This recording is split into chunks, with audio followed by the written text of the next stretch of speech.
Tollywood young hero Vijay Devarakonda తన పెళ్లిపై clarity ఇచ్చాడు.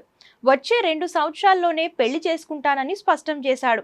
తొందరలోనే తన పెళ్లి జరిగే అవకాశం ఉందని కూడా విజయ్ దేవరకొండ స్పష్టం చేశారు. విజయ్ దేవరకొండ హీరోగా చేసిన లేటెస్ట్ మూవీ కింగ్డమ్. ఈ మూవీ గత వారం రిలీజ్ అయి మంచి కలెక్షన్స్ రాబడుతోంది. సినిమా కూడా బాగుందని అందరూ మాట్లాడుకుంటున్న నేపథ్యంలో థియేటర్లలో ఆక్యుపెన్సీ పెరిగిపోయింది. అయితే ఇలాంటి నేపథ్యంలో కొట్టేశామని అన్నారు కదా, మరి కట్టుకునేది ఎప్పుడని ఓ ఇంటర్వ్యూలో విజయ్ దేవరకొండకు ప్రశ్న ఎదురైంది. దీంతో విజయ్ దేవరకొండ కూడా వెంటనే సమాధానం ఇచ్చాడు. వచ్చే 2 సంవత్సరాలలో సరైన సమయం అనిపించినప్పుడు ఖచ్చితంగా పెళ్లి చేసుకుంటానని పేర్కొన్నాడు. ఇది ఇలా ఉండగా గత కొన్ని రోజులుగా విజయ్ దేవరకొండ అలాగే రష్మిక ఇద్దరు ప్రేమలో ఉన్నట్లు వార్తలు వస్తున్న సంగతి తెలిసిందే.